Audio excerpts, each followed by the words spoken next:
नमस्कार, आप सबका बहुत बहुत स्वागत है और आप देख रहे हैं शून्य से सौ तक। मित्रों, हमारी चर्चा चल रही है बेताल पच्चीसी यानी बेताल पच्चीसी की कहानियाँ यानी विक्रम और बेताल की कहानियाँ।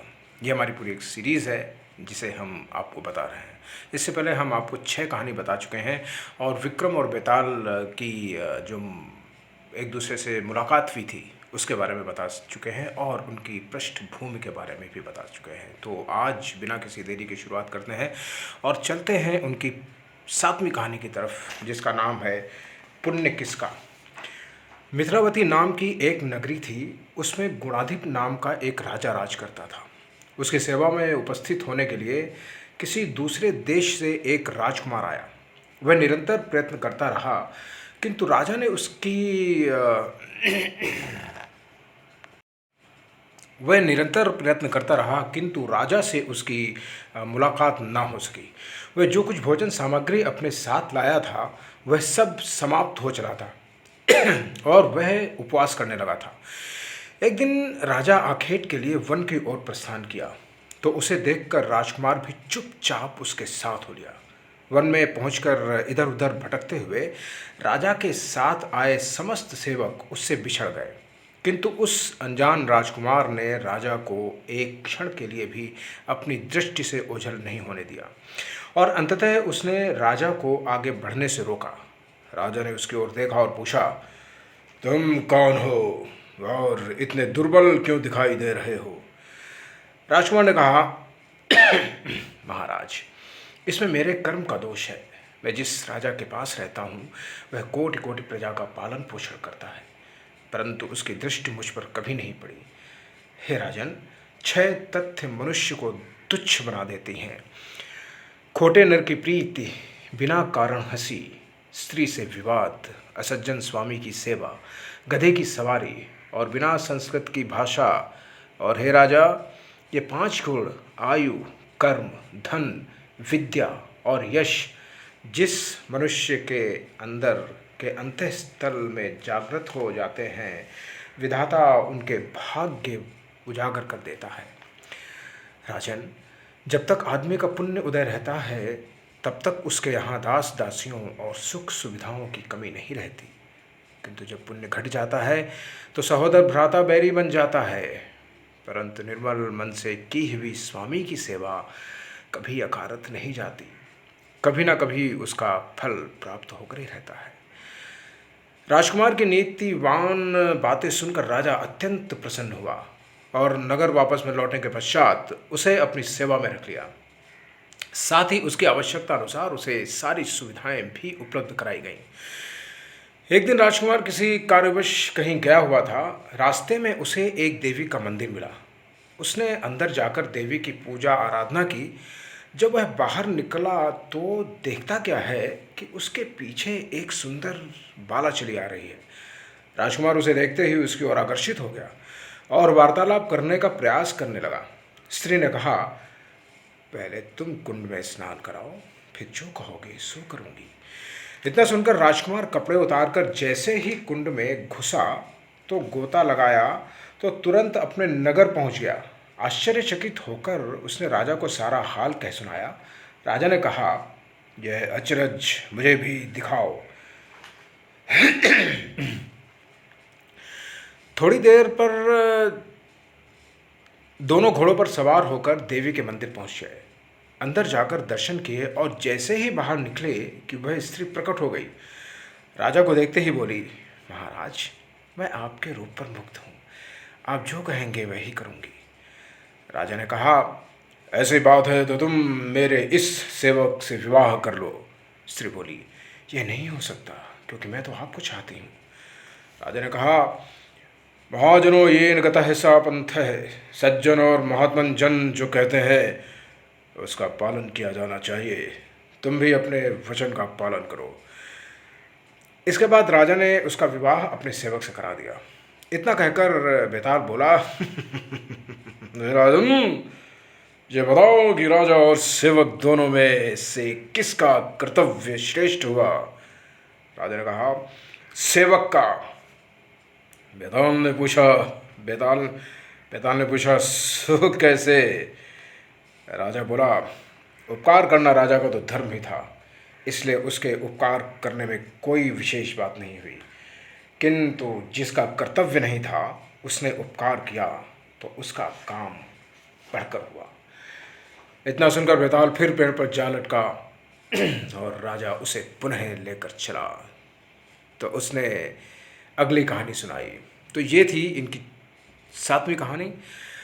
तो इस 7वीं कहानी से आपने बहुत कुछ सीखा होगा। उम्मीद करते हैं कि कर्म किसका श्रेष्ठ हुआ, ये बात आपको समझ में आई होगी। अब हम चलते हैं आज की दूसरी कहानी यानी 8वीं कहानी की तरफ, और कहानी का नाम है सबसे बढ़कर कौन। अंगदेश के गांव में एक सुसंपन्न ब्राह्मण परिवार रहता था। उसके 3 पुत्र थे। एक बार ब्राह्मण ने एक यज्ञ करवाने की इच्छा प्रकट की। उसके लिए उसे एक कछुए की आवश्यकता हुई। उसने अपने तीनों पुत्रों को कछुआ लाने को कहा। वे तीनों समुद्र के तट पर गए, जहां उन्हें एक कछुआ मिल गया। बड़े बेटे ने कहा, मैं भोजन चंग हूँ, इसलिए कछुए को स्पर्श नहीं करूँगा। मझले ने कहा, मैं भी नारी चंग हूँ, तो मैं नहीं ले जा सकता। तत्पश्चात कनिष्ठ भी कहने लगा, मैं शैया चंग हूँ, इसलिए मैं भी नहीं ले जा जाऊँगा। वे तीनों इसी विवाद में उलझ गए, और जब वे आपस में इस विषय पर कोई निर्णय नहीं ले सके तो वे इस राजा के पास पहुँचे। राजा ने कहा, आप लोग रुके, मैं तीनों की पृथक पृथक जांच करूँगा। इसके पश्चात राजा ने अत्यंत स्वादिष्ट भोजन तैयार करवाया और तीनों बंधुओं को भोजन ग्रहण करने के लिए कहा। इस पर सबसे बड़े भाई ने कहा, मैं भोजन चंग हूँ, इसलिए भोजन ग्रहण नहीं करूँगा, इससे मुर्दे की गंध आ रही है। और वह अपने आसन से उठ गया। राजा ने खोज कराई तो ज्ञात हुआ कि वह भोजन स्मशान के पास के खेत के अन्न से लिया गया था। राजा ने जब ब्राह्मण कुमार से कहा कि तुम वास्तव में एक भोजन चंग हो, तुम्हें भोजन की उचित पहचान है। रात्रि के समय राजा ने एक अत्यंत रूपवती वेश्या को मझले ब्राह्मण कुमार के पास भेजा। जो ही वह वेश्या वहाँ पहुँची, त्यों ही उस मझले कुमार ने कहा, इसे हटाओ यहाँ से, इसकी देह से बकरी के दूध की गंध आ रही है। राजा ने यह सुनकर उसकी भी जांच कराई तो ज्ञात हुआ कि वह वेश्या बचपन से बकरी का दुग्धपान करके पली थी। उस कुमार पर भी राजा बहुत प्रसन्न हुआ और बोला, तुम सही अर्थों में एक उत्कृष्ट नारी चंग हो। इसके पश्चात उस राजा ने तीसरे कुमार को सोने के लिए 7 गद्दों का पलंग दिया। किंतु जैसे ही वह उस पलंग पर लेटा कि एकाएक चिल्लाकर उठ बैठा। लोगों ने देखा उसकी पीठ पर एक लाल रेखा खिंची हुई थी।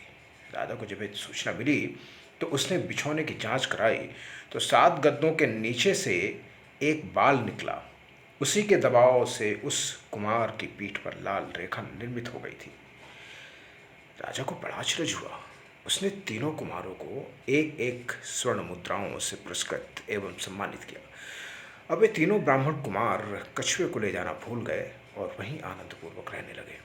इतना कहकर बेताल बोला, राजन, अब तुम बताओ कि उन तीनों कछुओं में से सर्वाधिक जानकार कौन था? राजन, अब तुम बताओ कि उन तीनों कुमारों में से सर्वाधिक जानकार कौन था? राजा ने कहा, मेरे विचार से सबसे बढ़कर शैय्याचंग था, क्योंकि उसकी पीठ पर बाल का चिन्ह दिखाई दिया और ढूंढने पर बिस्तर में बाल पाया गया। शेष 2 के विषय में तो यह संभावना भी हो सकती थी कि उन्होंने किसी से पूछ कर जान लिया हो। इतना सुनते ही बेताल फिर पेड़ पर जा लटका और बोला, राजन, मैंने कहा था तू बोलेगा तो मैं चला जाऊंगा। राजा को फिर लौटना पड़ता है और जब वो बेताल को लेकर के चलता है तो बेताल अगली कहानी सुनाता है। तो ये थी उनकी 8वीं कहानी। आपने इस कहानी से सीखा होगा कि कैसे एक राजा ने अपनी बुद्धिमानी से उन तीनों कुमारों की परीक्षा ली और उन्हें स्वर्ण मुद्राओं से सम्मानित करके उन्हें भेज दिया। तो अब चलते हैं उनकी 9वीं कहानी की तरफ, सर्वश्रेष्ठ वर कौन। चंपापुर नाम का एक नगर था जिसमें धम्मकेश्वर नाम का एक राजा राज करता था। उसके सुलोचना नाम की एक रानी थी और त्रिभुवन सुंदरी नाम की एक कन्या भी थी। राजकुमारी यथा नाम तथा गुण वाली थी। जब वह सयानी हुई तो उसका सौंदर्य और निखर आया। राजा और रानी को उसके विवाह की चिंता हुई और चारों ओर इसकी सूचना दे दी गई। समाचार सुनते ही आस पड़ोस के समस्त राजाओं ने अपनी अपनी संभावनी छवि अथवा तैल चित्र बनवाकर चंपापुर भिजवा दिया, परंतु राजकुमारी ने उनमें से किसी को भी पसंद न किया। इस पर राजा ने राजकुमारी को एक दिन सुझाव देते हुए कहा, बेटी, यदि तुम कहो तो स्वयंवर का आयोजन करवाऊं। किंतु राजकुमारी उस पर भी सहमत नहीं हुई। अंत में राजा ने तय किया कि वह अपनी कन्या का विवाह उस आदमी के साथ करेगा जो रूप, शौर्य और ज्ञान इन तीनों में सर्वश्रेष्ठ हो। एक दिन राजा की सभा में 4 भिन्न भिन्न देशों से 4 युवक पधारे। उनमें से एक ने कहा कि मैं अपनी अनोखी कला से एक ऐसा वस्त्र बनाता हूँ जिसका मूल्य 5 लाख मुद्रा होती है। उनमें से मैं 1 लाख देवता को चढ़ाता हूँ, 1 लाख अपने अंग लगाता हूँ, 1 लाख स्त्री के लिए रखता हूँ और 1 लाख अपनी दिनचर्या पर व्यय करता हूँ। मेरी इस अद्भुत विद्या को मेरे अतिरिक्त कोई नहीं जान सकता। दूसरा युवक कहने लगा, मैं जल थल के समस्त पशुओं की भाषा का ज्ञान रखता हूँ। तीसरे ने कहा, मैं समस्त शास्त्रों का ज्ञाता हूँ, शास्त्रास्त्र में मुझे कोई परास्त नहीं कर सकता। सबसे अंत में चौथे ने कहा, मैं शब्द वेदी तीर चलाना जानता हूँ। चारों की बातें सुनकर राजा सोच में पड़ गया। वे सुंदरता में भी एक से बढ़कर एक थे। उसने राजकुमारी को बुलाकर उनके गुण और रूप का वर्णन किया, परंतु वह मौन रही। इतना कहकर बेताल ने पूछा, राजन, तुम बताओ कि उन चारों नविकों में से राजकुमारी के योग्य वर कौन सा है? राजा ने उत्तर दिया, जो कपड़ा बनाकर धन कमाता है वह शूद्र है, जो पशुओं की भाषा जानता है वह ज्ञानी है, जो शास्त्र पढ़ा है वह ब्राह्मण है, परंतु जो शब्द वेदी तीर चलाना जानता है वह राजकुमारी का सजातीय है और उसके योग्य है। राजकुमारी को उसी का वर्णन करना चाहिए। राजा के इतना कहते ही बेताल पुनः उसे छिड़क कर वृक्षारूढ़ हो गया। राजा बेचारा उसे उतार कर वापस उसे लेकर जैसे ही चलने लगा तो बेताल ने 10वीं कहानी सुनाई। तो ये थी उनकी 9वीं कहानी। अब हम बढ़ेंगे 10वीं कहानी की तरफ और 10वीं कहानी का नाम है सबसे अधिक त्यागी कौन।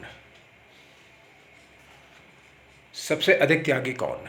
मदनपुर नगर में वीरवन नाम का एक राजा राज करता था। उसके राज्य में एक वैश्य था जिसका नाम हिरण्यदत्त था। उसके मदन सेना नाम की एक कन्या थी। एक दिन मदन सेना अपनी सखियों के साथ उपवन में गई। वहाँ संयोग से सोमदत्त नामक एक अन्य सेठ का लड़का धर्मदत्त अपने मित्र के साथ आया हुआ था। वह मदन सेना को देखते ही उस पर मोहित हो गया। घर लौटकर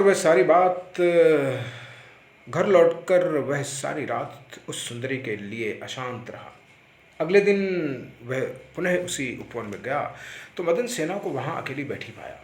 सेठ का कुमार धर्मदत्त उसके समीप जाकर उससे कहने लगा, मैं तुमसे प्रणय निवेदन करता हूँ, यदि तुमने उसे ठुकरा दिया तो मैं अपने प्राण दे दूंगा। प्रत्युत्तर में मदन सेना ने कहा, आज से 5वें दिन मैं प्रणय सूत्र में बंधने वाली हूँ, मेरा तुम्हारा मिलन असंभव है। ये सुनते ही धर्मदत्त अत्यंत अधीर हो उठा और बोला, मैं तुम्हारे बिना जीवित नहीं रह सकता। मदन सेना उसकी अधीरता को देखकर भयभीत हो गई और बोली, अच्छी बात है, मेरा ब्याह हो जाने दो, मैं अपने पति के पास जाने से पहले तुमसे अवश्य मिलूंगी। वचन देकर मदन सेना चली गई। उसका विवाह हो गया और वह जब अपने पति के पास गई तो उदास होकर बोली, आप मुझ पर विश्वास करें और मुझे अभय दान दें तो एक बात कहूँ, पति ने विश्वास दिलाया तो उसने सारी बात कह सुनाई। सुनकर पति ने सोचा कि यह उस लड़के को दिया हुआ अपना वचन पूरा किए बिना नहीं तो इसे रोकना व्यर्थ है। अतः उसने जाने की आज्ञा दे दी। मदन सेना सुंदर वस्त्र और आभूषण धारण करके उस कुमार से मिलने चल पड़ी। रास्ते में उसे एक चोर मिला। उसने उसका आंचल पकड़ लिया। मदन सेना ने कहा, तुम मुझे छोड़ दो, मेरे गहने लेना चाहते हो तो ले लो, किंतु मुझे जाने दो। चोर बोला, परंतु मैं तो तुम्हें चाहने लगा हूँ। मदन सेना ने उसे सारा हाल कह सुनाया और बोली, पहले मैं वहाँ से आ जाऊँ तब तुम्हारे पास आऊँगी। चोर ने उसे छोड़ दिया। मदन सेना धर्मदत्त के पास पहुंची। उसे देखकर वह अत्यंत हर्षित हुआ और उससे पूछा, तुम अपने पति से बचकर कैसे आई हो? मदन सेना ने सारी बात सच सच कह दी। धर्मदत्त उसका बहुत मदन सेना ने सारी बात सच सच कह दी। धर्मदत्त पर उसका बड़ा प्रभाव पड़ा और उसे वहाँ से चली जाने को कह दिया। उसके पश्चात मदन सेना उस चोर के पास गई। चोर सब कुछ जानकर बड़ा प्रभावित हुआ और वह उसे उसके घर छोड़ाया। इस प्रकार मदन सेना सबसे बचकर पति के पास आ गई। पति ने जब सारा हाल सुना तो बहुत प्रसन्न हुआ और उसके साथ आनंद से रहने लगा। इतना कहकर बेताल बोला, राजन बताओ, मदन सेना का पति धर्मदत्त और चोर, इसमें से कौन अधिक त्यागी है? राजा ने कहा, चोर। मदन सेना का पति तो उसे दूसरे आदमी पर रुझान होने से त्याग देता है। धर्मदत्त उसे इसलिए छोड़ता है कि उसका मन बदल गया था। फिर उसे यह डर भी रहा होगा कि कहीं उसका पति उसे राजा से कहकर दंड न दिलवा दे। लेकिन चोर का किसी को पता न था, फिर भी उसने उसे छोड़ दिया, इसलिए वह उन दोनों से अधिक त्यागी था। राजा का यह उत्तर सुनकर बेताल फिर पेड़ पर जा लटका और राजा उसे पुनः लेकर लौटता है। तो ये थी उनकी कहानी। तो आपने देखा कि इस कहानी में कैसे त्याग किया गया। अब हम चलते हैं अगली कहानी की तरफ। सबसे अधिक सुकुमार कौन? गौड़ देश में वर्धमान नाम का एक नगर था जिसमें गुणशेखर नाम का एक राजा राज करता था। उसके अभय चंद नाम का एक दीवान था। उस दीवान के समझाने से राजा ने अपने राज्य में शिव और विष्णु की पूजा, गोदान, भूदान, पिंडदान आदि सब बंद करा दिया। नगर में ढोंडी पिटवा दी कि जो कोई भी ये काम करेगा उसका सब कुछ छीन कर उसे नगर से निकाल दिया जाएगा। एक दिन दीवान ने कहा, महाराज, अगर कोई किसी को दुख पहुंचाता है तो उसके प्राण लेता है तो पाप से उसका जन्म मरण नहीं छूटता, वह बार बार जन्म लेता और मरता है। इससे मनुष्य का जन्म पाकर धर्म बनना चाहिए। आदमी को हाथी से लेकर चींटी तक सबकी रक्षा करनी चाहिए। जो लोग दूसरों के दुख को नहीं समझते और उन्हें सताते हैं, उनकी इस पृथ्वी पर उम्र घटती जाती है और वे लूले लंगड़े काने बौने होकर जन्म लेते हैं। राजा ने कहा, ठीक है, अब दीवान जैसे कहता है राजा वैसे ही करता। दैवयोग से एक दिन राजा मर गया। उसकी जगह उसका बेटा धर्मराज गद्दी पर बैठा। एक दिन उसने किसी बात पर क्रुद्ध होकर दीवान को नगर से बाहर निकलवा दिया। एक बार धर्मराज वसंत ऋतु में वह इंदुलेखा, तरावली और मृगांगवती इन तीनों रानियों को लेकर उपवन में गया। वहाँ जब उसने इंदुलेखा के बाल पकड़े तो उसे कान में लगा हुआ कमल उसकी जांघ पर गिर गया। कमल के गिरते ही उसकी जांघ में घाव हो गया और वह अचेत हो गई। गहन चिकित्सा से वह ठीक हुई। उसके बाद एक रात तारावती छत पर खुले में सो रही थी। चंद्रमा निकला। जैसे ही उसकी ज्योत्सना तारावली के तन पर पड़ी, त्यों ही उसे छाले पड़ गए। कई दिन की चिकित्सा के बाद उसे आराम हुआ। उसके बाद एक दिन किसी के घर में मूसलों से धान कूटने की ध्वनि हुई, जिसे सुनते ही मृगांकवती के हाथों में छाले पड़ गए, जो कई दिनों की चिकित्सा के उपरांत ही ठीक हुए। इतनी कथा सुनकर बेताल ने पूछा, महाराज बताइए, उन तीनों में सबसे अधिक कोमल कौन थी? राजा ने कहा, मृगांकवती, क्योंकि प्रथम दो के घाव और छाले कमल और चांदनी के छूने से हुए थे। तीसरी ने मूसल को छुआ भी नहीं था और छाले पड़ गए, वही सबसे अधिक सुकुमार हुई। राजा के इतना कहते ही बेताल 9-11 हो गया। राजा फिर मसाल में गया और उसे लेकर चलने लगा। तो उसने अगली कहानी सुनाई। तो ये थी उनकी 11वीं कहानी। तो आपने देखा कि किस तरह राजा विक्रमादित्य अपना जवाब देते हैं और बेताल वापस चला जाता है। अब आप बढ़ते हैं अगली कहानी की तरफ। 12वीं कहानी, दीवान की मृत्यु क्यों। किसी समय में अंग देश में यशकेतु नाम का एक राजा राज करता था। उसके दीर्घदर्शी नाम का एक बड़ा ही चतुर दीवान था। राजा बड़ा विलासी था। राज्य का सारा बोझ दीवान पर डालकर वह भोग में पड़ गया। दीवान को बहुत दुख हुआ। उसने देखा कि राजा के साथ सब जगह उसकी भी निंदा होती है, इसलिए वह तीर्थ का बहाना करके चल पड़ा। चलते चलते रास्ते में उसे एक शिव मंदिर मिला। उसी समय निछि दत्त नाम का एक सौदागर वहाँ आया और दीवान के पूछने पर उसने बताया कि वह स्वर्णद्वीप में व्यापार करने जा रहा है। दीवान भी उसके साथ हो लिया। तीनों जल यान पर चढ़कर स्वर्णद्वीप पहुँचे और वहाँ व्यापार करके धन बन कमा कर लौटे। रास्ते में समुद्र में दीवान को एक कल्प वृक्ष दिखाई दिया। उसकी मोटी मोटी शाखाओं पर रत्नों से जुड़ा हुआ एक पलंग बिछा था। उस पर एक रूपवती कन्या बैठी वीणा बजा रही थी। थोड़ी देर बाद वह वहाँ से विलुप्त हो गई। पेड़ भी नहीं रहा। दीवान बड़ा चकित हुआ। दीवान ने अपने नगर में लौटकर सारा हाल राजा से कह दिया। इस बीच इतने दिनों तक राज्य को चलाकर राजा सुधर गया था और उसने विलासिता छोड़ दी थी। दीवान की कहानी सुनकर राजा उस सुंदरी को पाने के लिए बेचैन हो गया और राज्य का सारा काम दीवान पर सौंपकर तपस्वी का भेष बनाकर वहीं पहुंचा। पहुंचने पर उसे वही कल्प वृक्ष और वीणा बजाती कन्या दिखाई दी। उसने राजा से पूछा, तुम कौन हो? राजा ने अपना परिचय दिया। कन्या बोली, मैं राजा मृगांकसेन की कन्या हूँ। मृगांकवती मेरा नाम है। मेरे पिता मुझे छोड़कर न जाने कहाँ चले गए हैं। राजा ने उसके साथ विवाह कर लिया। कन्या ने यह शर्त रखी थी कि वह हर महीने के शुक्ल पक्ष और कृष्ण पक्ष की चतुर्दशी और अष्टमी को कहीं जाया करेगी और राजा उसे रोकेगा नहीं, और राजा ने यह शर्त मान ली। इसके बाद कल्प वृक्ष की चतुर्दशी आई तो राजा से पूछकर मृगांकवती वहाँ से चली। राजा भी चुपचाप उसके पीछे पीछे चल दिया। अचानक राजा ने देखा कि एक राक्षस निकला और उसने मृगांकवती को निगल लिया। राजा को बड़ा गुस्सा आया। उसने राक्षस का सिर काट डाला। मृगांकवती उसके पेट से जीवित निकल आई।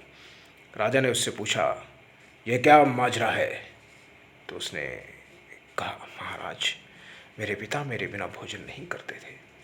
मैं अष्टमी और चतुर्दशी के दिन शिव पूजा करने यहाँ आती थी।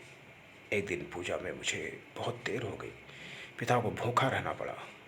जब मैं देर से घर लौटी तो उन्होंने क्रोध में आकर मुझे शाप दे दिया कि अष्टमी और चतुर्दशी के दिन जब मैं पूजन के लिए आया करूँगी तो एक राक्षस मुझे निगल जाया करेगा और मैं उसका पेट चीर कर निकला करूँगी।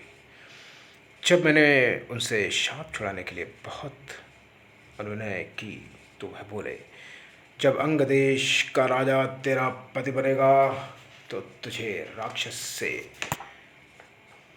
निकली जाते देखेगा तो वह राक्षस को मार देगा, तब तेरे शाप का अंत होगा। इसके बाद राजा उसे लेकर नगर में आया। दीवान ने यह देखा तो उसका हृदय फट गया और वह मर गया।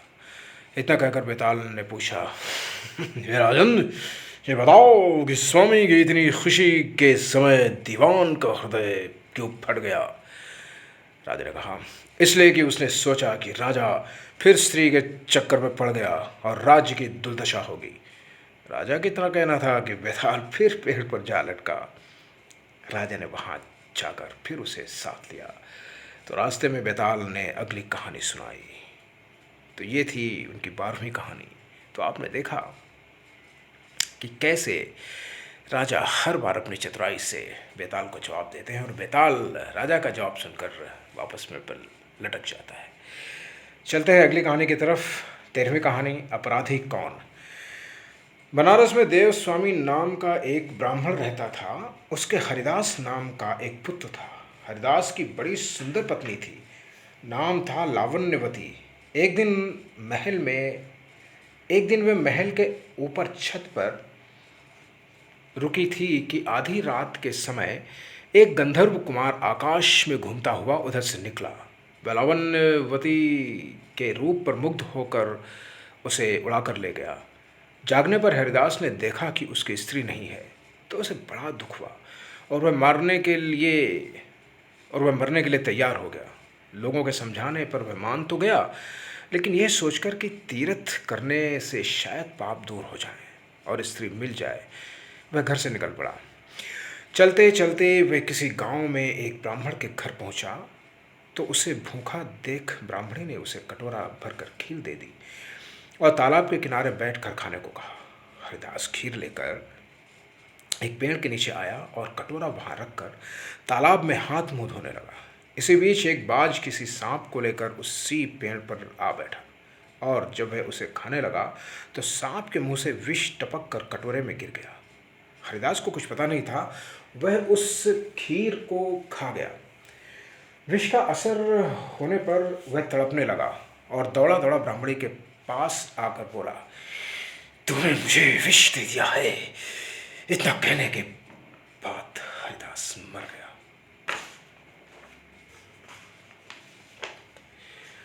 पति ने यह देखा तो ब्राह्मणी को ब्रह्म घातनी कहकर घर से निकाल दिया। इतना कहकर बेताल बोला, राजन बताओ कि सांप, बाज और ब्राह्मणी, इन तीनों में अपराधी कौन है। राजा ने कहा, कोई नहीं। सांप तो इसलिए नहीं क्योंकि वह शत्रु के वश में था। बाज इसलिए नहीं कि वह भूखा था, जो उसे मिल गया उसी को वह खाने लगा। ब्राह्मणी इसलिए नहीं कि उसने अपना धर्म समझकर उसे खीर दी थी और अच्छी दी थी।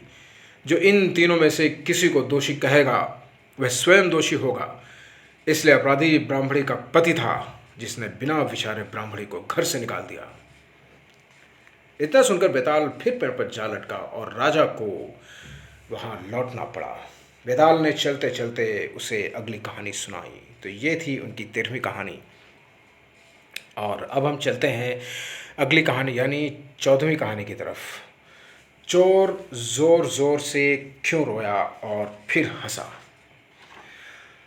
अयोध्या नगरी में वीर केतु नाम का राजा राज करता था। उसके राज्य में रत्नदत्त नाम का एक साहूकार था, जिसका रत्नावती नाम की एक लड़की थी। वह सुंदर थी। वह पुरुष के वेश में रहा करती थी और किसी से भी ब्याह नहीं करना चाहती थी। उसका पिता बड़ा दुखी था।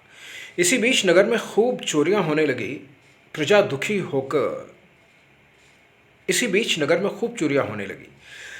दुखी हो गई। कोशिश करने पर भी जब चोर पकड़ में ना आया तो राजा स्वयं उसे पकड़ने के लिए निकला। एक दिन रात को जब राजा भेष बदलकर घूम रहा था तो उसे परकोटे के पास एक आदमी दिखाई दिया। राजा चुपचाप उसके पीछे पीछे चल दिया। चोर ने उसे देखा और कहने लगा, लगता है तुम मेरे साथी हो, आओ मेरे घर चलो। दोनों चोर के घर पहुंचे। उसे ठिलाकर चोर किसी काम के लिए चला गया।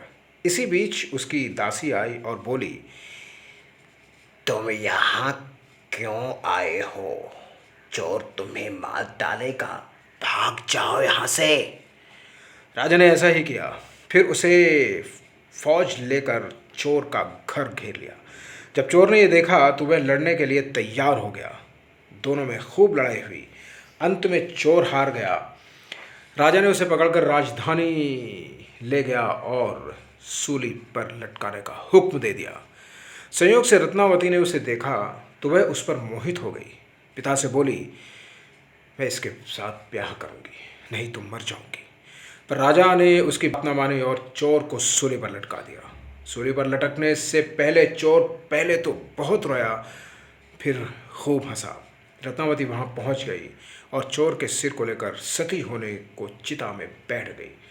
उसी समय देवी ने आकाशवाणी की, मैं तेरी पति भक्ति से प्रसन्न हूँ, जो तू चाहे सो मांग। रत्नावती ने कहा, मेरे पिता के कोई पुत्र नहीं है, सो वर दीजिए कि उनको 100 पुत्र हों। रत्नावती ने कहा, मेरे पिता के कोई पुत्र नहीं है, सो वर दीजिए कि उनसे 100 पुत्र हों। देवी प्रकट होकर बोली, यही होगा और कुछ मांगो। देवी प्रकट होकर बोली, यही होगा और कुछ मांगो। वह बोली, मेरे पति जीवित हो जाएं। देवी ने उसे जीवित कर दिया। दोनों का विवाह हो गया। राजा को जब यह मालूम हुआ तो उन्होंने चोर को अपना सेनापति बना लिया। इतनी कहानी सुनकर बेताल ने पूछा, हे राजन, ये बताओ कि सूली पर लटकने से पहले चोर क्यों जोर जोर से रोया और फिर क्यों हंसते हंसते मर गया? राजा ने कहा, रोया तो इसलिए कि वह राजा रत्नदत्त का कुछ भी भला न कर सकेगा। हंसा इसलिए कि रत्नावती बड़े बड़े राजाओं और धनिकों को छोड़कर उस पर मुग्ध हो गई और मरने को तैयार हो गई। स्त्री के मन की गति को कोई नहीं जान सकता बेताल। इतना सुनते ही बेताल पुनः गायब हो गया। राजा को फिर लौटना पड़ा और जैसे राजा बेताल को लेकर चलता है तो उसे अगली कहानी सुनाता है। तो ये थी 14वीं कहानी। अब हम बढ़ेंगे आज की 15वीं कहानी की तरफ। क्या चोरी की वस्तु पर चोर का अधिकार हो सकता है? नेपाल देश के शिवपुरी नामक नगर में यशकेतु नाम का एक बड़ा राजा राज करता था। उसके चंद्रप्रभा नाम की एक रानी और शशिप्रभा नाम की पुत्री थी। जब राजकुमारी बड़ी हुई तो एक दिन वसंत उत्सव देखने उपवन में गई। वहाँ एक ब्राह्मण कुमार भी आया हुआ था। दोनों ने एक दूसरे को देखा और प्रेम करने लगे।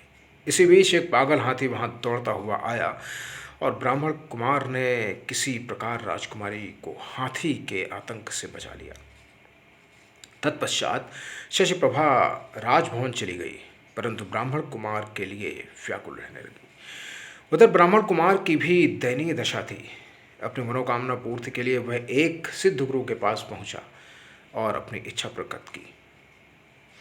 उस गुरु ने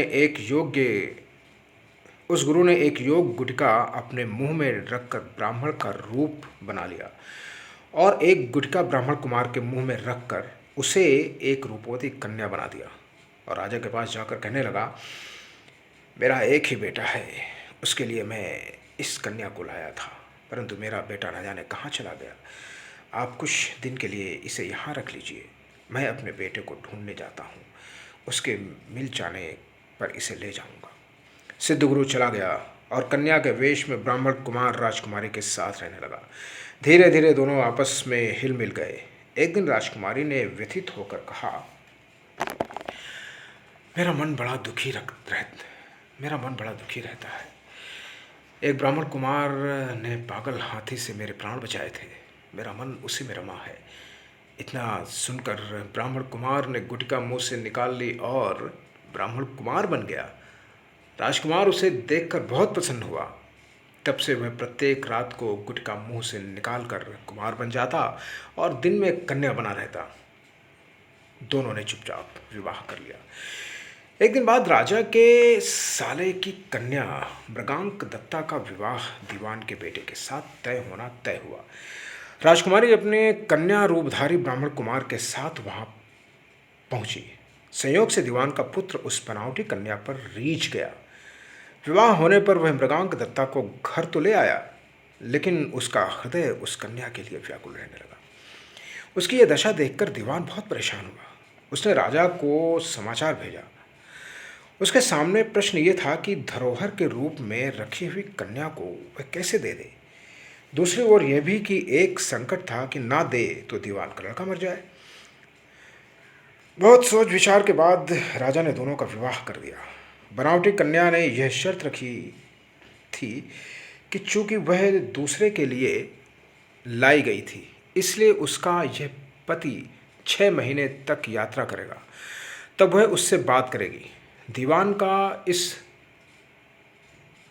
लड़के को दीवान इस अनुबंध पर सहर्ष मान गया। विवाह के बाद वह उसे मृगांक दत्ता के पास छोड़ तीर्थ यात्रा चला गया। उसके जाने पर दोनों आनंद से रहने लगे। ब्राह्मण कुमार रात में आदमी बन जाता और दिन में कन्या बना रहता। जब 6 महीने बीतने को आए तो एक दिन मृगांक दत्ता को लेकर भाग गया। उधर सिद्धगुरु एक दिन अपने मित्र शशि को युवा पुत्र बनाकर राजा के पास लाया और उस कन्या को मांगा। शाप के डर से राजा ने कहा, वह कन्या तो जाने कहाँ चली गई है, आप मेरी कन्या से विवाह वह कन्या तो न जाने कहाँ चली गई है, आप मेरी कन्या से इसका विवाह कर दें। वह राजी हो गया और राजकुमारी का विवाह शशि के साथ कर दिया। घर आने पर ब्राह्मण कुमार ने कहा, यह राजकुमारी मेरी स्त्री है, मैंने इससे गंधर्व रीति से विवाह किया है। शशि ने कहा, ये मेरी पत्नी है, क्योंकि मैंने इस सबके सामने विधिपूर्वक इससे विवाह किया है। वेताल ने पूछा, राजकुमारी दोनों में से किसकी पत्नी है? राजा ने कहा, मेरी राय में वह शशि की पत्नी है, क्योंकि राजा ने सबके सामने विधिपूर्वक विवाह किया था। ब्राह्मण कुमार ने तो चोरी से ब्याह किया था। चोरी की वस्तु पर चोर का अधिकार नहीं होता। इतना सुनकर बेताल वहाँ से आलोप हो गया और राजा को फिर उसे वृक्ष से उतारना पड़ा। रास्ते में बेताल ने उसे अगली कहानी सुनाई। तो ये थी 15वीं कहानी। अब हम बढ़ेंगे अगली कहानी यानी 16वीं कहानी की तरफ, जिसका नाम है सबसे बड़ा कार्य किसने किया। विंध्याचल पर्वत पर गंधर्वों का एक नगर था, जिसमें जीमूत केतु नामक राजा राज करता था। उसके एक लड़का था जिसका नाम जीमूत वाहन था। बाप बेटे दोनों भले थे, धर्म कर्म में लगे रहते थे। इससे राजा के लोग बहुत स्वच्छंद हो गए और एक दिन उन्होंने राजा के महल को घेर लिया। राजकुमार ने यह देखा तो पिता से कहा, आप चिंता ना करें, मैं सबको मार भगाऊंगा। राजा बोला, नहीं ऐसा मत करो, युधिष्ठिर भी महाभारत करके पछताए थे। इसके बाद राजा अपने गोत्र के लोगों को राज्य सौंपकर राजकुमार के साथ मलयाचल पर जाकर मढ़ी बनाकर रहने लगा। वहाँ जीमूत वाहन की एक ऋषि के बेटे से मित्रता हो गई। एक दिन दोनों पर्वत पर भवानी के मंदिर में गए और दैव योग से उन्हें मलय केतु राजा की पुत्री मिली। दोनों एक दूसरे पर मोहित हो गए। जब कन्या के पिता को मालूम हुआ तो उसने अपनी बेटी उसे ब्याह दी। एक दिन की बात है कि जीमूत वाहन को पहाड़ पर एक श्वेत ढेर दिखाई दिया। पूछने पर ज्ञात हुआ कि पाताल से बहुत से नाग आते हैं जिन्हें गरुड़ खा लेता है। यह ढेर उन्हीं की हड्डियों का है। उसे देखकर जीमूत वाहन आगे बढ़ गया। कुछ दूर जाने पर उसे किसी के विलाप का स्वर सुनाई दिया। पास गया तो देखा कि एक बुढ़िया रो रही है। कारण पूछा तो उसने बताया कि आज उसके बेटे शंखचूड़ नाग की बारी है। उसे गरुण आकर खा जाएगा। जीमूत वाहन ने कहा, माँ तुम चिंता ना करो, मैं उसकी जगह चला जाऊंगा। बुढ़िया ने बहुत समझाया पर वह न माना। उसके बाद गरुण आया और उसे चोंच में पकड़कर उड़ा ले चला। संयोग से राजकुमार का बाजू बंद गिर गया, जिस पर राजा का नाम खुदा था। उस पर खून लगा था। राजकुमारी ने उसे देखा, वह मूर्छित हो गई। चेतना लौटने पर उसने राजा और रानी को सब हाल सुनाया। वे बड़े दुखी हुए और जीमूत वाहन को खोजने निकले। तभी उन्हें शंखचूड़ मिला। उसने गरुड़ को पुकार कर कहा, हे गरुड़, तू इसे छोड़ दे, बारी तो मेरी थी। गरुड़ ने राजकुमार से पूछा, तो अपनी जान क्यों दे रहा है? उसने कहा, उत्तम पुरुष को हमेशा दूसरों की सहायता करनी चाहिए। इतना सुनकर गरुड़ बहुत प्रसन्न हुआ। उसने राजकुमार से वर मांगने को कहा। जीमूत वाहन ने अनुरोध किया कि सब सांपों को जीवित कर दो। गरुड़ ने ऐसा ही किया। फिर उसने कहा, तुझे अपना राज्य भी मिल जाएगा। इसके बाद वे लोग अपने नगर को लौट आए। राजन ने लोगों ने राजा को फिर गद्दी पर बिठा दिया। इतना कहकर बेताल बोला, हे राजन, ये बताओ। इसके बाद वे लोग अपने नगर को लौट आए। लोगों ने राजा को फिर गद्दी पर बिठा दिया। इतना कहकर बेताल बोला, हे राजन, ये बताओ, इसमें सबसे बड़ा काम किसने किया? राजा ने कहा, शंखचूड़ ने। बेताल ने पूछा, कैसे? राजा बोला, जिमूत वाहन जाति का क्षत्रिय था, प्राण देने का उसे अभ्यास था, किंतु बड़ा काम तो शंखचूड़ ने किया, जो अभ्यास ना होते हुए भी जिमूत वाहन को बचाने के लिए अपने प्राण देने को तैयार हो गया। इतना सुनकर बेताल फिर पेड़ पर जा लटका। राजा उसे पुनः उतार कर लाया तो बेताल ने अगली कहानी सुनाई। तो ये थी 16वीं कहानी। हम पढ़ेंगे 17वीं कहानी की तरफ, जिसका नाम है अधिक साहसी कौन। चंद्रशेखर नगर में रत्नदत्त नाम का एक सेठ रहता था। उसके एक लड़की थी, उसका नाम था उन्मादिनी। जब वह बड़ी हुई तो रत्नदत्त ने राजा के पास जाकर कहा कि आप चाहें तो उससे ब्याह कर दीजिए। राजा ने 3 दासियों को लड़की को देख आने को कहा। उन्होंने उन्मादिनी को देखा तो उसके रूप पर मुग्ध हो गई, लेकिन उन्होंने यह सोचकर कि राजा उसके वश में हो जाएगा, आकर कह दिया कि वह तो कुलक्षणी है। राजा ने सेठ से इनकार कर दिया। इसके बाद सेठ ने राजा के सेनापति बलभद्र से उसका विवाह कर दिया। वे दोनों अच्छी तरह से रहने लगे। एक दिन राजा की सवारी उस रास्ते से निकली। उस समय उन्मादिनी अपने कोठे पर खड़ी थी। राजा की उस पर निगाह पड़ी तो वह उस पर मोहित हो गया। उसने पता लगाया तो मालूम हुआ कि वह सेठ की लड़की है। राजा ने सोचा कि हो ना हो जिन दासियों को मैंने देखने भेजा था उन्होंने छल किया हो। राजा ने उन्हें बुलाकर पूछा तो उन्होंने कहा सारी बात। राजा ने उन्हें बुलाया तो उन्होंने आकर सारी बात सच सच कह दी। इतने में सेनापति वहाँ आ गया। उसे राजा की बेचैनी मालूम हुई। उसने कहा, स्वामी, उन्मादिनी को आप ले लीजिए। राजा ने क्रोधित होकर कहा, क्या मैं अधर्मी हूँ जो पराई स्त्री को ले लूँ? राजा को इतनी व्याकुलता हुई कि वह कुछ दिन में मर गया। सेनापति ने अपने गुरु को सब हाल सुनाकर पूछा कि अब मैं क्या करूं? गुरु ने कहा, सेवक का धर्म है कि स्वामी के लिए जान दे दे। राजा की चिता तैयार हुई। सेनापति वहां गया और उसमें कूद पड़ा। जब उन्मादिनी को यह बात मालूम हुई तो वह पति के साथ जल जाना धर्म समझकर चिता के पास पहुंची और उसमें जाकर भस्म हो गई। इतना कहकर बेताल ने पूछा, राजन, बताओ, सेनापति और राजा में कौन अधिक साहसी था? राजा ने कहा, राजा अधिक साहसी था, क्योंकि उसने राजधर्म पर दृढ़ रहने के लिए उन्मादिनी को उसके पति के कहने पर भी स्वीकार नहीं किया और अपने प्राणों को त्याग दिया। सेनापति कुलीन सेवक था। उसने स्वामी की भलाई में उसका प्राण देना अचरज की बात कही। असली काम तो राजा ने किया, जो प्राण छोड़कर भी राज धर्म नहीं छोड़ा। राजा का इतना कहना था कि बेताल फिर पेड़ पर जा लटका और राजा को फिर लौटना पड़ा। और बेताल को जैसे लेकर चलता है, बेताल अगली कहानी सुनाता है। तो ये थी 17वीं कहानी। हम बढ़ेंगे 18वीं कहानी की तरफ, जिसका नाम है योगी की विद्या क्यों नष्ट हो गई। उज्जैन नगरी में महासेन नाम का राजा राज करता था।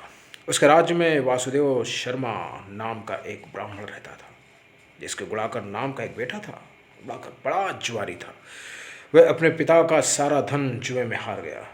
ब्राह्मण ने उसे घर से निकाल दिया। वह दूसरे नगर में पहुंचा। वहाँ उसे एक योगी मिला। उसे हैरान देखकर उसने कारण पूछा तो उसने सब सच बता दिया। योगी ने कहा, लो पहले कुछ खा लो। गुणाकर ने जवाब दिया, मैं ब्राह्मण का बेटा हूँ, आपकी भिक्षा कैसे खा सकता हूँ? इतना सुनकर योगी ने सिद्धि को याद किया। वह आई।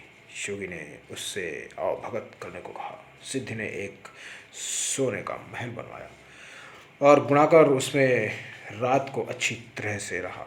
सवेरे उठते ही उसने देखा कि महल आदि कुछ भी नहीं है। उसने योगी से कहा, महाराज, उस स्त्री के बिना अब मैं नहीं रह सकता। योगी ने कहा, वह तुम्हें एक विद्या प्राप्त करने से मिलेगी और वह विद्या जल के अंदर खड़े होकर मंत्र जपने से मिलेगी। लेकिन जब वह लड़की तुम्हें मेरी सिद्धि से मिल सकती है तो तुम विद्या प्राप्त करके क्या करोगे? बुढ़ाकर ने कहा, नहीं, मैं स्वयं वैसा करूँगा।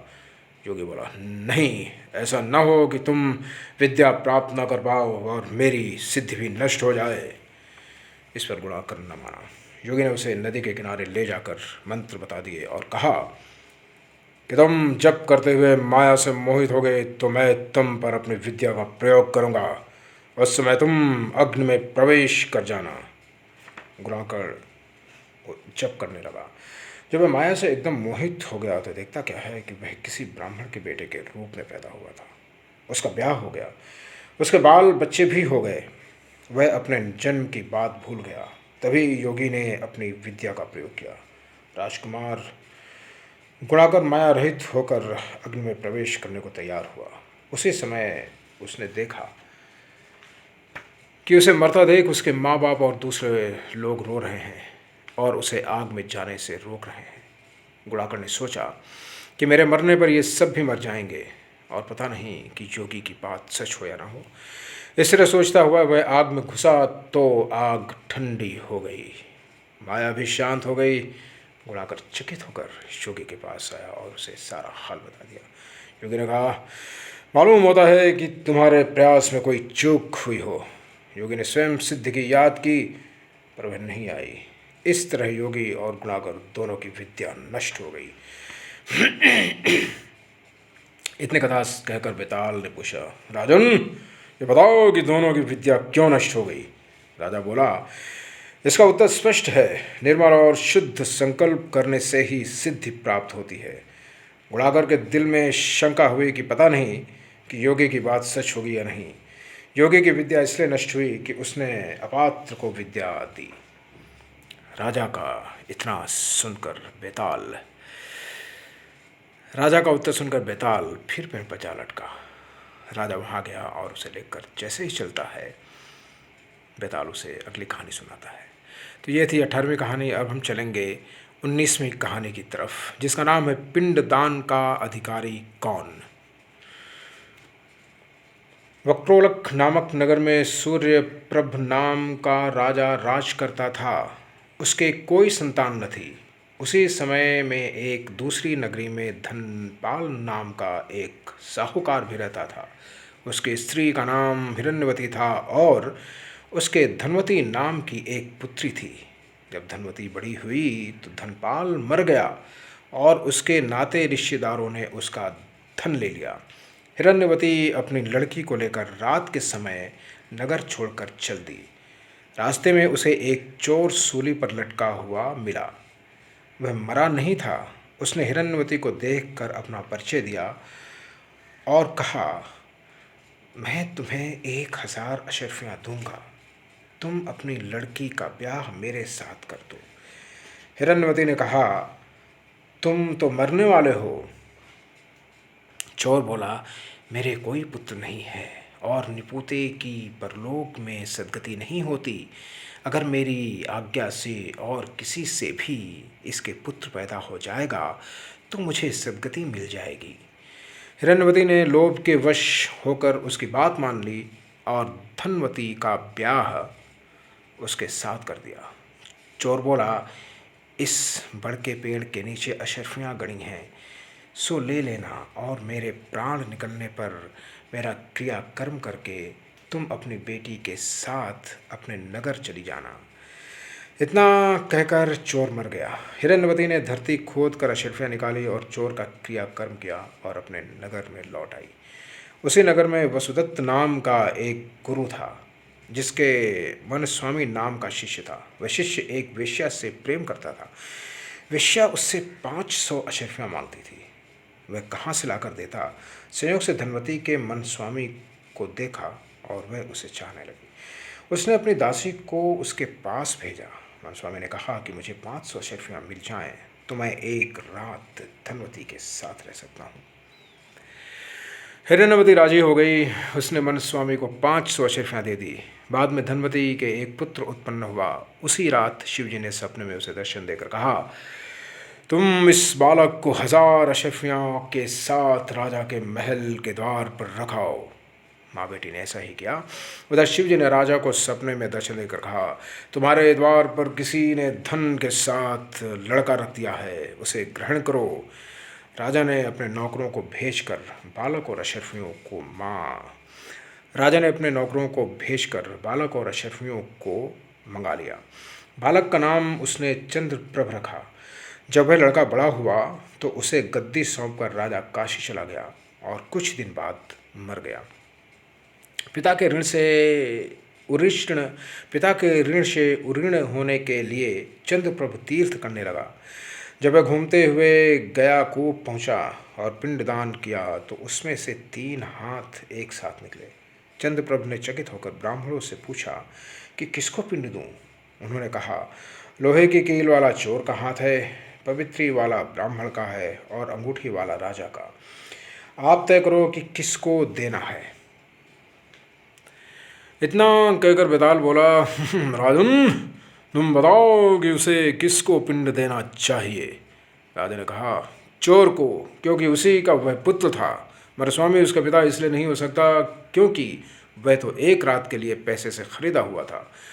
राजा भी उसका पिता नहीं हो सकता क्योंकि उसे बालक को पालने के लिए धन मिल गया था।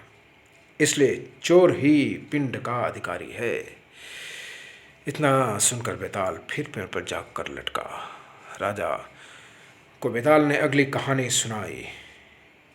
तो ये थी हमारी 19वीं कहानी। हम बढ़ेंगे 20वीं कहानी की तरफ। बालक क्यों हंसा। चित्रकूट नगर में एक राजा राज करता था। एक दिन वह शिकार खेलने जंगल में गया। घूमते घूमते वह रास्ता भूल गया और अकेला रह गया। थक कर वह एक पेड़ की छाया में लेटा कि उसे एक ऋषि कन्या दिखाई दी। उसे देखकर राजा उस पर मोहित हो गया। थोड़ी देर में ऋषि स्वयं आ गए। ऋषि ने पूछा, तुम यहाँ कैसे आए हो? राजा ने कहा, मैं शिकार खेलने आया हूँ। ऋषि बोले, बेटा तुम क्यों जीवों को मार कर पाप कमाते हो? राजा ने वादा किया कि मैं अब कभी शिकार नहीं खेलूँगा। खुश होकर ऋषि ने कहा, तुम्हें जो मांगना हो मांग लो। राजा ने ऋषि कन्या मांगी और ऋषि ने खुश होकर दोनों का विवाह कर दिया। राजा जब उसे लेकर चला तो रास्ते में एक भयंकर राक्षस मिला। बोला, मैं तुम्हारी रानी को खाऊंगा। हा हा हा हा हा। अगर चाहते हो कि वह बच जाए तो 7 दिन के भीतर एक ऐसे ब्राह्मण पुत्र का बलिदान करो जो अपनी इच्छा से अपने को दे दे और उसके माता पिता उसे मारते समय उसके हाथ पैर पकड़े। डर के मारे राजा ने उसकी बात मान ली। वह अपने नगर को लौटा और अपने दीवान को सब हाल कह सुनाया। दीवान ने कहा, आप परेशान न हो, मैं उपाय करता हूँ। इसके बाद दीवान ने 7 बरस के बालक की सोने की मूर्ति बनवाई और उसे कीमती गहने पहनाकर नगर नगर और गांव गांव घुमाया। यह कहलवा दिया कि जो कोई 7 बरस का ब्राह्मण का बालक अपने को बलिदान के लिए देगा और बलिदान के समय उसके माँ बाप उसके हाथ पैर पकड़ेंगे, उसी को ये मूर्ति और 100 गांव मिलेंगे। ये सूचना सुनकर एक ब्राह्मण बालक तैयार हो गया। उसने अपने माँ बाप से कहा, आपको बहुत से पुत्र मिल जाएंगे, मेरे शरीर से राजा की भलाई होगी और आपकी निर्धनता मिट जाएगी। माँ बाप ने मना किया पर बालक ने हट करके उन्हें राजी कर लिया। माँ बाप बालक को लेकर राजा के पास गए। राजा उन्हें लेकर राक्षस के पास गया। राक्षस के सामने माँ बाप ने बालक के हाथ पैर पकड़े और राजा उसे तलवार से मारने को हुआ। उसी समय बालक बड़े जोर से हंस पड़ा। इतना कहकर बेताल बोला, राजन ये बताओ कि बालक क्यों हंसा? राजा ने फौरन उत्तर दिया, इसलिए कि डर के समय हर आदमी रक्षा के लिए अपने माँ बाप को पुकारता है। माता पिता ना हो तो पीड़ितों की मदद राजा करता है। राजा न कर सके तो आदमी देवता को याद करता है, पर यहाँ तो कोई भी बालक के साथ न था। माँ बाप हाथ पकड़े हुए थे, राजा तलवार लिए खड़ा था और राक्षस भक्षक हो रहा था। ब्राह्मण का लड़का परोपकार के लिए अपना शरीर दे रहा था। इसी हर्ष से और अचरज से वह हंस पड़ा। इतना सुनकर बेताल बोला, अंतर ध्यान हो गया और राजा लौटकर फिर उसे लचरा। बेताल रास्ते में उसे अगली कहानी सुनाता है। तो ये थी 20वीं कहानी। अब हम बढ़ते हैं 21वीं कहानी की तरफ। सबसे बड़ा प्रेमांत कौन। विशाला नाम की नगरी में पद्मनाभ नाम का एक राजा राज करता था। उसी नगर में अर्थदत्त नाम का एक साहूकार भी रहता था। अर्थदत्त के अनंग मंजरी नाम की एक सुंदर कन्या थी। उसका विवाह साहूकार ने एक धनी साहूकार के पुत्र मणिवर्मा के साथ कर दिया। मणिवर्मा पत्नी को बहुत प्यार करता था, पर पत्नी उसे प्यार नहीं करती थी। एक बार मणिवर्मा कहीं गया था। पीछे अनंग मंजरी की राजपुरोहित के लड़के कमलाकर पर दृष्टि पड़ी तो वह उसे चाहने लगी। पुरोहित का लड़का भी लड़की को चाहने लगा। अनंग मंजरी ने राजभवन के उपवन में जाकर चंडी देवी के प्रणाम कर कहा, यदि मुझे इस जन्म में कमलाकर पति के रूप में ना मिले तो आगामी जन्म में मिले। यह कहकर वह अशोक के पेड़ से दुपट्टे की फांसी बनाकर मरने को तैयार हो गई। तभी उसकी सखी वहाँ आ गई और यह वचन देकर ले गई कि वह अपने प्रयास से उसका मिलन कमलाकर से करा देगी। सखी अगले दिन सवेरे कमलाकर के यहाँ गई और बगीचे में दोनों के मिलने का प्रबंध कराई। कमलाकर आया और उसने अनंग मंजरी को देखा। वह उत्साहित होकर मिलने के लिए दौड़ा। हर्ष वेग के कारण अनंग मंजरी के हृदय की गति रुक गई और वह मर गई। उसे मृत देखकर कमलाकर का भी हृदय फट गया और वह भी मर गया। उसी समय मणिवर्मा आ गया और अपनी स्त्री को पराये आदमी के साथ मरा देखकर बड़ा दुखी हुआ। वह स्त्री को इतना चाहता था कि उसका वियोग न सह सकने से उसके भी प्राण निकल गए। चारों ओर हाहाकार मच गया। इतने में चंडी देवी वहाँ प्रकट हुई और उन्होंने सभी को जीवित कर दिया।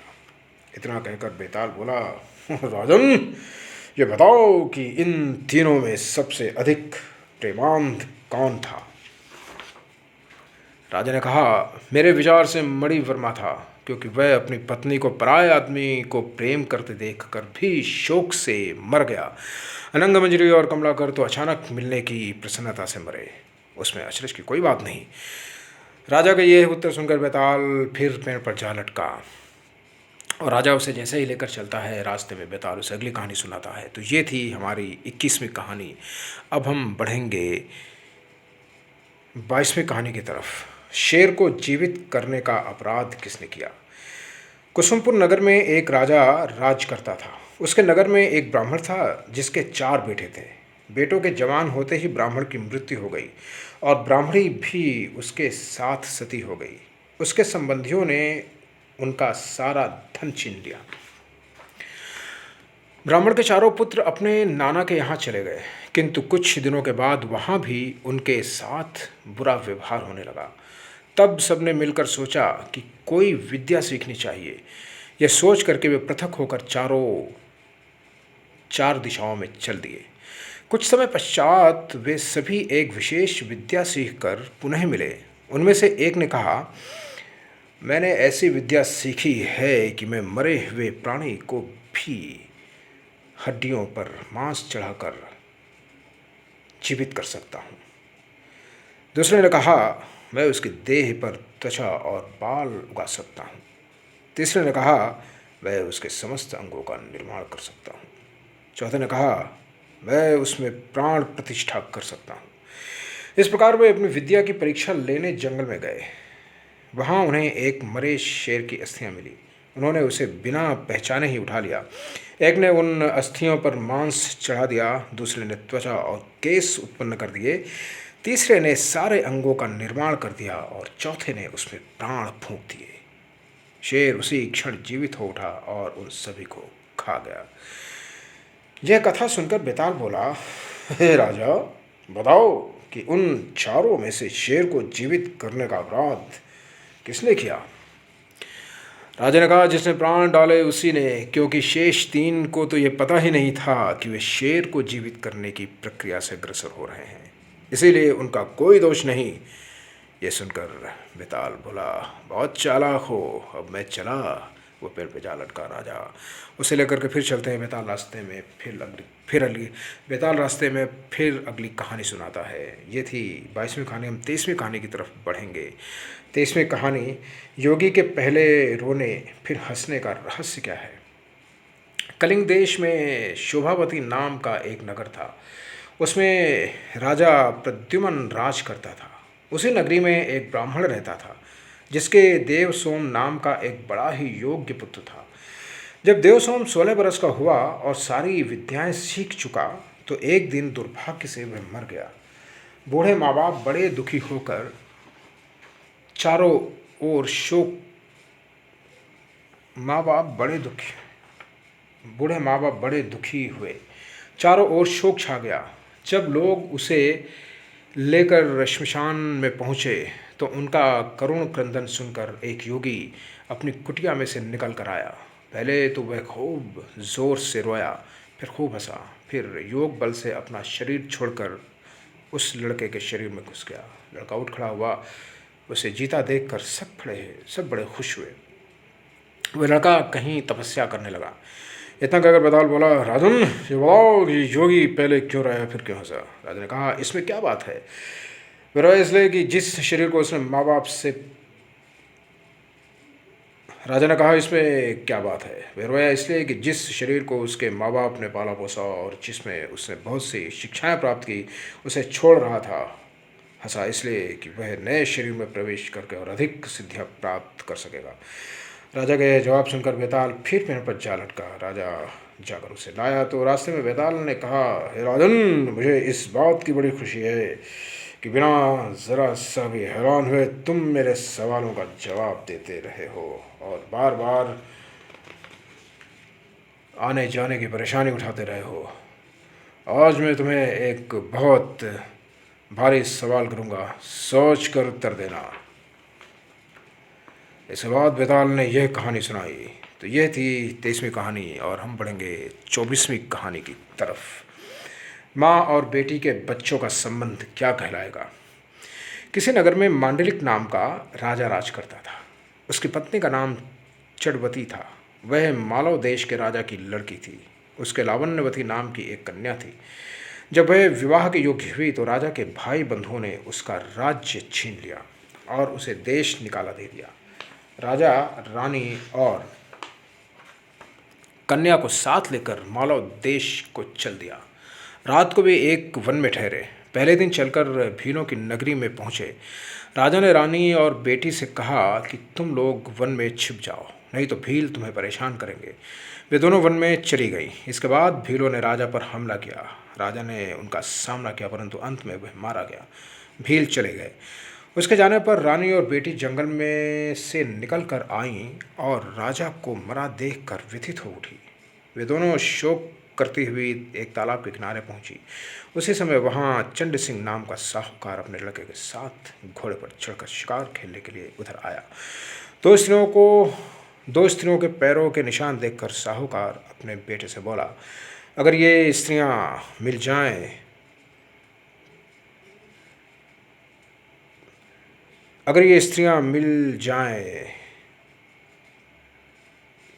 अगर ये दोनों स्त्रियां मिल जाएं तो जिससे चाहो विवाह कर लेना।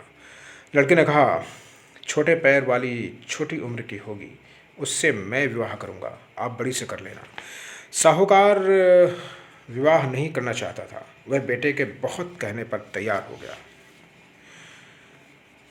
थोड़ा आगे बढ़ते ही उन्हें दोनों स्त्रियां दिखाई दी। साहूकार ने पूछा, तुम कौन हो? रानी ने अपना सारा समाचार कह सुनाया। साहूकार अपने घर ले गया। संयोग से रानी के पैर छोटे थे, पुत्री के पैर बड़े, इसलिए साहूकार ने पुत्री से विवाह किया और उसके बेटे का विवाह रानी से हो गया। इस तरह पुत्री सास बनी और माँ बेटे की बहू। उन दोनों के आगे चलकर कई संतानें हुई। इतना कहकर बेताल बोला, राजन बताइए, माँ बेटी के जो बच्चे हुए उनका आपस में क्या संबंध हुआ? ये सवाल सुनकर राजा बड़े चक्कर में पड़ा। उसने बहुत सोचा पर जवाब न सूझ पड़ा, इसलिए वह चुपचाप चलता रहा। बेताल ये देखकर बोला, राजन कोई बात नहीं है, मैं तुम्हारे धीरज और पराक्रम से प्रसन्न हूँ। मैं अब इस मुर्दे से निकल कर जाता हूँ, तुम उसे योगी के पास ले जाओ। जब वह तुम्हें इस मुर्दे को सिर झुकाकर प्रणाम करने को कहे तो तुम कह देना कि पहले आप करके दिखाओ। जब वह सिर झुकाकर बतावे तो तुम उसका सिर काट लेना। उसका बलिदान करके तुम रानी पृथ्वी के राजा बन जाओगे। सिर नहीं काटा तो वह तुम्हारी बलि देकर सिद्धि प्राप्त करेगा। इतना कहकर बेताल चला गया और राजा मुर्दे को लेकर योगी के पास गया। तो इस तरह आपने देखा कि ये थी चौथी कहानी। तो ये थी 24वीं कहानी। अब हम इसका अंतिम भाग सुनाएंगे कि कैसे राजा ने उसको मारा। शमशान में प्रतीक्षारत योगी राजा को मुर्दे के साथ आया हुआ देखकर बहुत प्रसन्न हुआ और बोला, हे राजन, तुमने यह कठिन काम करके मेरे साथ बड़ा उपकार किया है। तुम सचमुच सारे राजाओं में श्रेष्ठ हो। इतना कहकर उसने शव को राजा के कंधे से उतार लिया और उसे स्नान कराकर फूलों की मालाओं से सजा कर रख दिया। फिर मंत्र बल से बेताल का आवाहन करके उसकी पूजा की। पूजा के बाद उसने राजा से कहा, राजन, तुम शीश झुकाकर इसे प्रणाम करो। राजा को बेताल की बात याद आ गई, जिसने उसे सावधान करते हुए कहा था कि वह अवसर मिलते ही तुम्हें मार देगा। इसलिए राजा ने उसकी चतुराई समझते हुए कहा, मैं राजा हूँ, मैंने कभी किसी को सिर नहीं झुकाया। आप पहले सिर झुकाकर मुझे उसका ढंग समझाइए। योगी ने जैसे ही सिर झुकाया, राजा ने तलवार से उसका सिर काट कर धड़ से पृथक कर दिया। इस पर बेताल बड़ा प्रसन्न हुआ और बोला, राजन, यह योगी विद्याधरों का स्वामी बनना चाहता था, जो अब तुम बनोगे। इसके मन में पाप था, अतः इसके कर्मों का फल इसे मिला। मैंने तुम्हें बहुत परेशान किया है, तुम जो चाहो सो मांगो। राजा ने कहा, यदि आप मुझसे प्रसन्न हैं तो मेरी प्रार्थना है कि आपने जो 24 कहानियाँ सुनाई हैं वे और 25वीं यह सारे संसार में प्रसिद्ध हो जाएं और लोग इन्हें आदर से पढ़ें। बेताल ने कहा, ऐसा ही होगा। ये कथाएं बेताल 25वीं के नाम से मशहूर होंगी और जो इन्हें पढ़ेंगे उनके पाप दूर हो जाएंगे। यह कहकर बेताल चला गया। उसके जाने के बाद वहाँ शिव जी ने प्रकट होकर कहा, राजन, तुमने अच्छा काम किया जो इस दुष्ट साधु का वध कर डाला। अब तुम जल्दी ही 7 द्वीपों और पाताल पर राज करोगे, सारी पृथ्वी पर राज करोगे, अपना राज्य स्थापित करोगे। तो ये थी 25वीं कहानी, कैसे राजा ने अपना दिमाग चलाकर अपनी बुद्धि चातुर्य से उस योगी को मार दिया। तो आशा करते हैं कि ये सारी कहानी आपको पसंद आई होंगी और ये जो हमारा सफ़र था, रोमांच से भरा हुआ सफ़र, इसे भी आपने बहुत पसंद किया होगा। और अब चलते हैं, इसके बाद हम किसी और सीरीज़ पर बात करेंगे। तो अगर अभी हमारे चैनल पर नए हैं तो सब्सक्राइब कर दीजिए, लाइक कर दीजिए, कमेंट्स कर दीजिए और अगर कुछ त्रुटियाँ हुई हों तो क्षमा भी कर दीजिएगा। बहुत बहुत धन्यवाद, नमस्कार।